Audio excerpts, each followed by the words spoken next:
ఇక్కడ ఒక సంఘము గురించి దేవుడు మరి తెలియపరుస్తున్న మాటలు ఎవరితో తెలియపరుస్తున్నారు అంటే దేవుడు ప్రభు అయిన దేవుడు యోహాను గారికి తెలియపరుస్తున్నాడు, అపోస్తులైన యోహానికి. ఈ అపోస్తులైన యోహానికి ప్రభు అయిన యేసుక్రీస్తు వారు ఇక 7 సంఘాలు ఉన్నాయి. మనకు 7 సంఘాల్లో మొట్టమొదటి సంఘము ఎఫెసీ, స్ముర్న, తర్వాత పెర్గము, తుయతైర, ఆ తర్వాత చూస్తే సార్దీసు, ఫిలదెల్ఫియా, ఆ తర్వాత లాస్ట్లో 7వ సంఘమైన లవొదికీయ. ఇప్పుడు 7 సంఘాలు ఉన్నాయి. 7 అనేది సంపూర్ణత. 7 సంఘాలకు దేవుడు మరి ఆయన ఉత్తరాలు రాస్తూ వచ్చాడు. 7 సంఘాలకి దేవుడు ప్రేమలేఖలు రాస్తూ వచ్చాడు. ఆయన సంఘానికి ఉత్తరములు ప్రేమతో రాశాడు ప్రభు అయిన యేసుక్రీస్తు వారు సంఘాలకి. కాబట్టి ఇక్కడ ఈ సంఘము అంటే దేవుని వాక్యం మనం చూస్తే గ్రీక్లో ఎక్లీసియా, తెలుగులో లోకములో నుంచి బయటకు బలమైన హస్తంతో తీసుకురాబడిన వారే సంఘం. అంటే సంఘము అనేది ప్రభు స్వరక్తం ఇచ్చి కొన్నట్టు వారు, కడగబడిన వారు, రక్షించబడిన వారు. లోకములో కూడా చాలా సంఘాలు ఉన్నాయండి. ఏం సంఘాలు అంటే కార్మికుల సంఘం, బుడవ సంఘాల సంఘం, రైతు కూలీల సంఘం, అవునా? లోకంలో రకరకాల సంఘాలు ఉన్నాయి లోకంలో. కానీ ఆ సంఘాలు వేరు. యేసుక్రీస్తు స్వరక్తం ఇచ్చి కొన్నట్టి సంపాదించిన సంఘము వేరు. కాబట్టి ఈ సంఘము దేవుని సంఘము, ఈ సంఘము ప్రభువుది కదా, ప్రభు సంఘం. ఇలాగా సంఘములన్నిటిని కలిపి సార్వత్రిక సంఘం అంటారు. ఇప్పుడు 7 సంఘాల్లో ప్రభు అయిన దేవుడు 7వ సంఘం పేరు ఏంటో? సంఘం పేరు లవొదికీయ. ఈ లవొదికీయ అనే సంఘానికి మరి ప్రభు అయిన యేసుక్రీస్తు వారు ఒక ఉత్తరం రాస్తూ వచ్చారు. ఏంటి ఆ ఉత్తరము అని మనం చూస్తే, ఈ సంఘానికి యేసు ప్రభు ఏమని తను బయలుపరుచుకున్నాడు అంటే ఏమని తెలియపరుచుకున్నాడు, ఏమని సంఘం గురించి చెబుతున్నాడు, ఆ సంఘములో ఎలా ఉండాలని వారు దేవుడు ఆశిస్తున్నాడు. 7వ సంఘం అంటే అంత్యకాలానికి సంబంధించిన సంఘం, చివరి సంఘం 7వది. ఇంకా 7వ సంఘం తర్వాత 8వ సంఘం ఉందా? లేదు. అంటే 7 సంఘాలే. 7వ సంఘం చివరి కాలానికి సంబంధించింది. ప్రస్తుత కాలానికి సంబంధించిన సంఘము లవొదికీయ. మనం చూసినప్పుడు మొదటి సంఘం ఏంటి? ఎఫెసీ సంఘం. అది క్రీస్తు శకములో 90వ సంవత్సరం ఆ కాలం నుంచి కొంతకాలం సంబంధించింది. ఈ 7వ సంఘము చివరి కాలానికి సంబంధించింది. ఇక్కడ 7 సంఘాలు ఉన్నాయి. 7 కూడా దేవుని సంఘాలే. అవునండి, 7 సంఘాలు కూడా దేవునియే. దాంట్లో ఏ భేదము లేదు. 7 సంఘాలు కూడా ప్రభు స్వరక్తం ఇచ్చి సంపాదించిన సంఘాలు. 7 ప్రాంతాలు. ఎఫెసీ పట్టణం ఉంది, స్ముర్న ఉంది, పెర్గము, తుయతైర, సార్దీస్, ఫిలదెల్ఫియా, లవొదికీయ. ఈ 7 పట్టణాల్లో ఉండే సంఘాలను రక్షించబడిన ప్రజలనే దేవుని సంఘం అన్నారు. ఉదాహరణ ఇస్తే లవొదికీయ అంటే ఒక ప్రాంతం. ఎఫెసీ సంఘం అంటే అర్థం ఏంటంటే సంఘానికి ఎఫెసీ అని పేరు కాదు. ఆ పట్టణం ఎఫెసీ అనే ఒక పట్టణం ఉంది. ఎఫెసీ అనే పట్టణం ఉంది. ఆ ఎఫెసీ పట్టణంలో రక్షించబడ్డ వారిని ఎఫెసీ సంఘం అన్నారు. అట్లాగా ఇప్పుడు మనం చూస్తాం గుంటూరులో సంఘం ఉందనుకోండి, ఆ గుంటూరులో ఉన్న దేవుని సంఘం.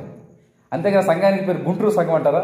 గుంటూరు సంఘం కాదు, గుంటూరులో ఉన్న దేవుని సంఘం. అట్లనే లవొదికీయ అనేది కూడా ఒక పట్టణం, సిటీ. ఈ యొక్క లవొదికీయ ప్రాంతం, ఆ పట్టణంలో రక్షించబడిన దేవుని సంఘం ఉంది. ఆ సంఘానికి దేవుడు ఉత్తరం రాస్తున్నాడు. ఈ సంఘానికి ఏమని దేవుడు బయలుపరుచుకుంటున్నాడు చదువుతున్నాం. అక్కడ చదువుకున్న భాగం చూద్దాం. ఏమని బయలుపరుచుకున్నాడంటే, ఆమేన్ అనువాడును అంటే లవొదికీయలో ఉన్న సంఘపు దూతకు ఇలాగు రాయుము అంటే సంఘానికి రాస్తున్నాడు ఒక ఉత్తరం. అంటే ఇప్పుడు ఈ వాక్యం చూసినప్పుడు ఏం చేయాలంటే, ఇక్కడ మన దేవుని సంఘమైన మనకు రాస్తున్నాడు. ప్రపంచంలో ఉన్న అన్ని సంఘాలు కలిపి సార్వత్రిక సంఘం అంటే ప్రపంచంలో అన్ని సంఘాలకు కలిపి ఉత్తరం. అంటే దేవుని వాక్యం ఎవరికి? ఒక సంఘానికైనా, హెబ్రోను సంఘానికైనా, సీయోను సంఘానికైనా కాదు. వాక్యం ఎవరికంటే ప్రపంచంలో ఉన్న సార్వత్రిక సంఘానికి, అంటే అన్ని దేశాల్లో ప్రపంచంలో ఉన్న దేవుని ప్రజలందరికీ వాక్యం. కాబట్టి ఇప్పుడు లవొదికీయలో ఉన్న సంఘానికి కదా, ఈ సంఘానికి కూడా రాజు. ఈ సంఘంతో దేవుడు ఏమని బయలుపరుచుకున్నాడు అక్కడ చూస్తున్నామండి. ఏమని బయలుపరుచుకుంటా? సంఘములతో ఆత్మ చెప్పుచున్న మాట చెవిగలవాడు విననుగా. అంటే దేవుడు సంఘములతో చెబుతున్నాడు. అంటే ఎంత ప్రేమను చూడండి. సంఘం అంటే లోకం నుంచి బయట తీసుకురాబడింది. సంఘం అంటే ప్రభు రక్తంతో కడగబడింది. రక్తం ఇచ్చి కొనుక్కున్నాడు, సంపాదించుకున్నాడు. సంఘం అంటే చాలా విలువైంది. సంఘం కొరకే ప్రాణం అర్పించినాడు. ఇలాంటి సంఘం విషయంలో ప్రభు అదే సంఘంతో ఎంత శ్రద్ధ తీసుకున్నంటే, సంఘము మరి ఆత్మ దేవుడు చెప్పుతున్న మాటలు ఈ సంఘం ఏం చేయాలంటే చెవి గలవాడు వినుగాకంటే, ఇప్పుడు అందరికి చెవులు ఉన్నాయో అంటారా? చెప్పండి, అందరికి చెవులు ఉన్నాయి. ప్రపంచంలో అందరికి కూడా చెవులు ఉన్నాయి. అంటే అందరికీ ఉన్నాయి. కొంతమందికి ఏంటంటే ఒకవేళ వినపడదు, అది చెవిటితనం ఉంటుంది. మనం ఏమన్నా అది తప్పు కాదు. చెవుడు ఉంటుంది, వినపడదు, కానీ చెవులు ఉన్నాయి. అవునా? చెవులు ఉన్నాయి కానీ వినపడదు, అది తప్పు కాదు. అది ఒక బలహీన అనారోగ్య పరిస్థితి. సరే, ఇక్కడ మనం గమనిస్తే పరిశుద్ధాత్మ దేవుడు చెప్పే, ఆత్మ దేవుడు చెప్పే మాటలన్నీ కూడా సంఘములు ఏం చేయాలంట? వినాలి. వినడం అంటే చెవులతో వినేసి వదిలిపెట్టమనా?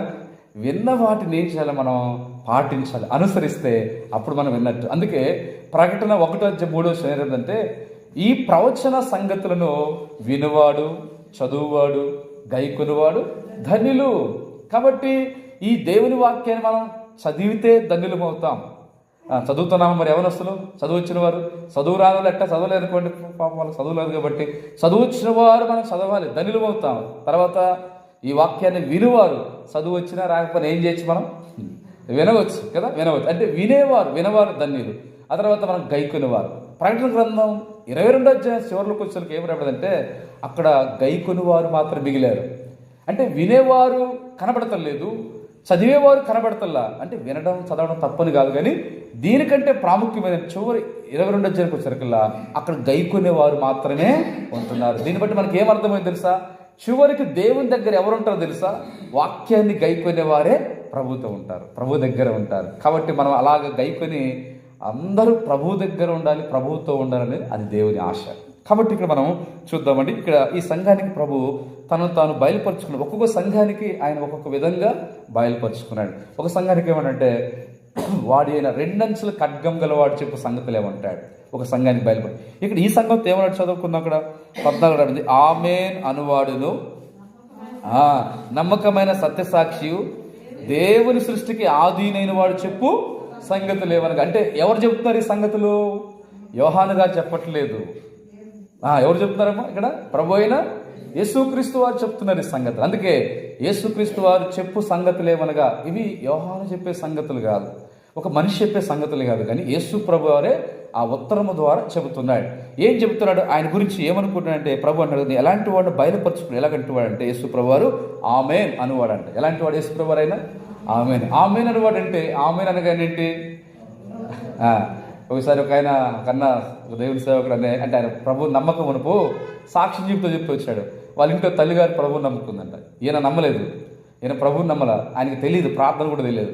వాళ్ళమ్మ రక్షించబడి ప్రార్థన చేసిందంట. మంచి భక్తి పొరదాలు ప్రార్థన ప్రార్థన చేస్తున్నాము, ప్రార్థిస్తున్నాం తండ్రి అని చెప్పగా లాస్ట్ ఏమంటావు చెప్పండి? ఆమేన్ అంటాం. ఆమేన్ అనగానే ఈయనేమని చేస్తా, ఆమేన్ అన్నదా అంటే ప్రార్థన అయిపోయినట్టు అని అర్థం.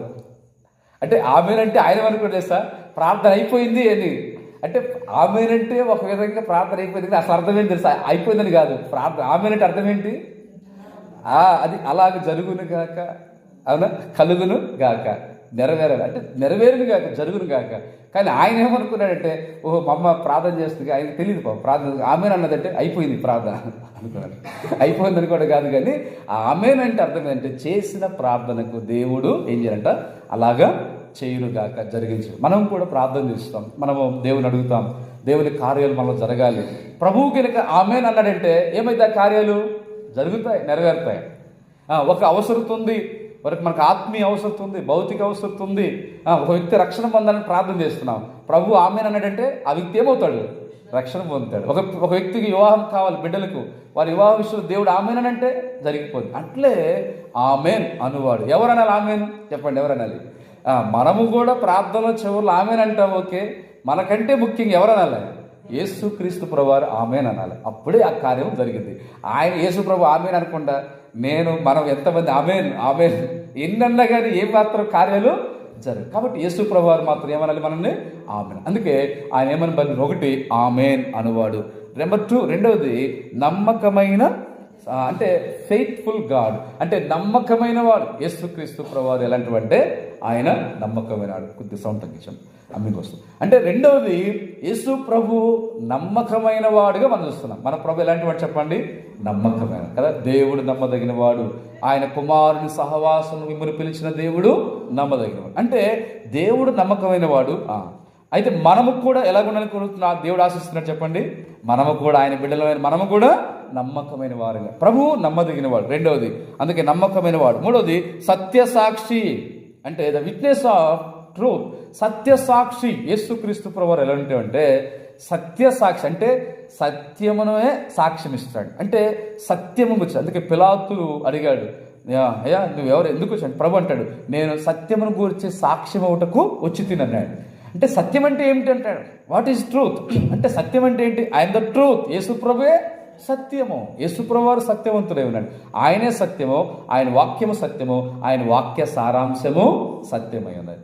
కాబట్టి ఇప్పుడు యేసుక్రీస్తు వారు ఎవరంటే సత్యవంతుడు, సత్యం గురించి సాక్ష్యం ఇచ్చేవాడు.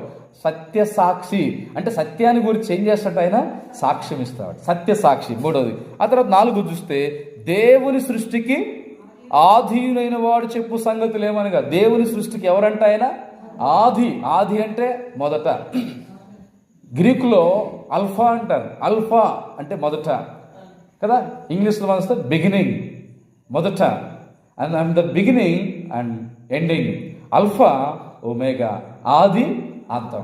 కాబట్టి యేసుక్రీస్తు ప్రభువారు ఆయనే మొదటివాడు, అంటే ఆయనకంటే ముందు ఇంకెవరు కూడా లేరు. మనం నిన్న దినం చూస్తున్నాం, క్రిస్మస్ పర్వదినం జరిగింది, సంతోషకరం. అంటే యేసుక్రీస్తు వారు ఈ లోకానికి వచ్చిన దినం లేదా పుట్టిన దినం.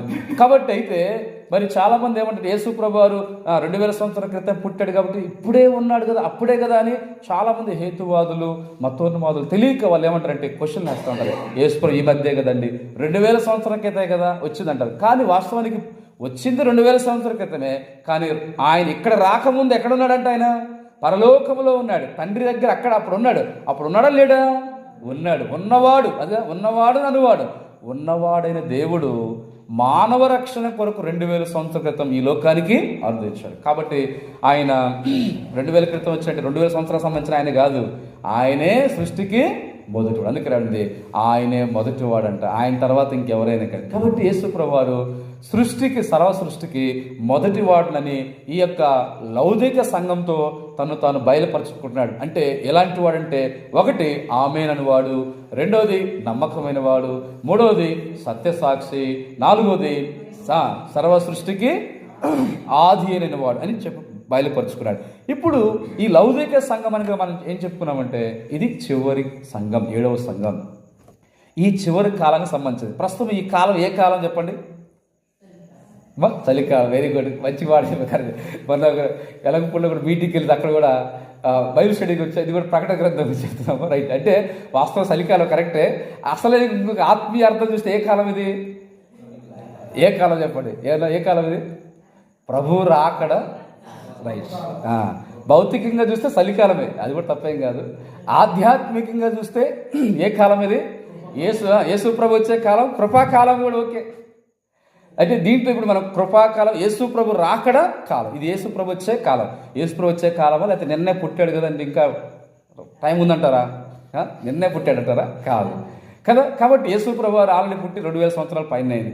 కాబట్టి ఇప్పుడు యేసు ప్రభు వచ్చే కాలం. ఒక ఆయన అన్నాడు, ఇదే కాలం అంటే పోయే కాలం అని అన్నాడు. చెప్పండి, ఏ కాలం ఇది? నిజంగానే పోయే కాలం ఏనండి. ఏంటంటే పరిస్థితి అంటే కలికాలం ఇది. ఏ కాలము? కలికాలము, రాకడ కాలము, చలికాలము, పోయే కాలం కూడా వాస్తవే. ఎందుకంటే చూడండి, యేసుక్రీస్తు వారు వచ్చే కాలము, మానవులు పోయే కాలం, ఈ కాలము. ఎందుకంటే చూస్తే మనకు ఈ కరోనా వచ్చిన కానీ ఇది ఖచ్చితంగా నెరవేరుతాం. చిన్న బ్రెయిన్ స్ట్రోక్ వస్తుంది, ఓరకొరకు హార్ట్ స్ట్రోక్లు వస్తున్నాయి. ఎంతోమంది మొన్నటి దినం వీడియోలు చూస్తూ వీడియోలు కనబడుతుంటుంది. ఆ స్కూల్లోనే పాప 9వ తరగతి అంటే ఎంత ఉంటుంది? 14-15 సంవత్సరాలే 9వ తరగతి అంటే. ఆ 14-15 సంవత్సరాల పాప, 9వ తరగతి చదువుతున్న పాప క్లాస్ రూమ్లో కుర్చీలో కూర్చొని వాళ్ళ బెంచ్లో కూర్చొని ఇట్లా ఒరిగిపోయింది. పిల్లలందరూ భయపడుతున్నారు. టీచర్ వచ్చి సపర్మర్యాద చేయబోతుంటే అప్పటికే ప్రాణం పోయింది. ఏంటంటే హార్ట్ స్ట్రోక్. చూడండి, యవనస్తులకు హార్ట్ స్ట్రోక్ వస్తుంది, పెద్దవాళ్ళకు వస్తుంది. అంటే చూడండి, ఈ కరోనా వచ్చిన కానించి, వ్యాక్సిన్ వేసిన కానించి ఎప్పుడు ఏం జరుగుతుందో కూడా ఎవరికీ తెలియదు. మనం అనేక సందర్భాలు చూస్తే, మేము మంగళగిరి ప్రాంతంలో చూస్తున్నప్పుడు కానీ, అక్కడ గురజాల్లో కానీ అనేక ప్రాంతాలు చూసినప్పుడు చిన్న ఫోటోలు వేస్తారు. పాపం చాలా బాధ అనిపిస్తుంది. ఏంటంటే ఫోటోల్లో చిన్న వయసులో వాళ్ళకి దేవుని నమ్మిన బిడ్డలకి అయితేనేమో నిద్రించి మహిమలో చేర్చబడని రాస్తారు. వేరే వస్తువులు అయితే శ్రద్ధాంజలి అని రాస్తారు. శ్రద్ధాంజలి అంటే అర్థం ఏంటి? వాళ్ళు ఏంటంటూ పోయినట్టు అంటే పోయే కాలం. కాబట్టి చూడండి, ఈ లోకంలో మానవులు ఆయుష్ కాలం తగ్గిపోయింది. బైబిల్ ప్రకారం అయితే ఒకప్పుడు 969 సంవత్సరాలు, అందరికంటే ఎక్కువ జీవించిన ఆయన పేరేంటంట? మెతూషెల. 969 సంవత్సరాలు ప్రపంచ చరిత్రలో ఆయనే.